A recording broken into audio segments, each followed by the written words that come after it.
የእግዚአብሔር ቃል ጥቂት ጊዜ ይኖረናል። የቃሉን ወተት ተመኙ። ደግሞ ይህንን ቃል ብዙ ሰዎች ሊሰሙት ይገባል፣ ሊያመልጣቸው አይገባም ብላችሁ የምታምኑ ከሆነ አሁኑኑ ለብዙ ሰዎች ማጋራትን አይዘንጉ። መዝሙረ ዳዊት ምዕራፍ 145 ከቁጥር 1 ጀምሮ አምላኬ ንጉሴ ሆይ ከፍ ከፍ አደርግሃለሁ፣ ስምህንም ለዘላለም ዓለም እባርካለሁ። በየቀኑ ሁሉ እባርካለሁ፣ ስምህንም ለዘላለም ዓለም አመሰግናለሁ። እግዚአብሔር ታላቅ ነው፣ እጅግም የተመሰገነ ነው። ለታላቅነቱም ፍጻሜ የለውም። ትውልድ ትውልድ ሥራህን ያመሰግናሉ፣ ኃይልህንም ያወራሉ። የቅድስናህን ግርማ ክብር ይናገራሉ፣ ታምራትህንም ይናገራሉ። የግርማህንም ኃይል ይናገራሉ፣ ታላቅነትህንም ይናገራሉ። ብርታትህንም ይናገራሉ። የቸርነትህን ብዛት መታሰቢያ ያወጣሉ፣ በጽድቅህም ሐሴት ያደርጋሉ።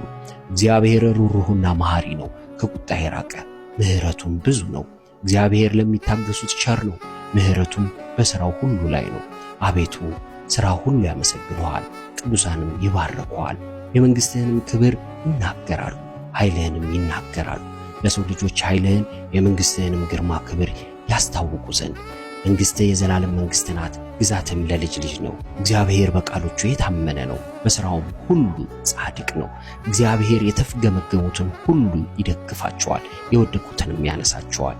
የሁሉ ዓይን አንተን ተስፋ ያደርጋል፣ አንተም ምግባቸውን በየጊዜው ትሰጣቸዋለህ። አንተ እጅህን ትከፍታለህ፣ ሕይወት ላለውም ሁሉ መልካምን ታጠግባለህ። እግዚአብሔር በመንገዱ ሁሉ ጻድቅ ነው፣ በሥራውም ሁሉ ቸር ነው።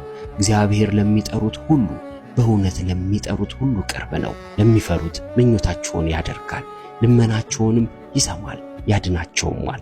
እግዚአብሔር የሚወዱትን ሁሉ ይጠብቃል፣ ኃጢአተኞችንም ሁሉ ያጠፋል። አፌ የእግዚአብሔርን ምስጋና ይናገራል፣ ሥጋም ሁሉ ለዘላለም ዓለም የተቀደሰውን ስሙ ይባርክ።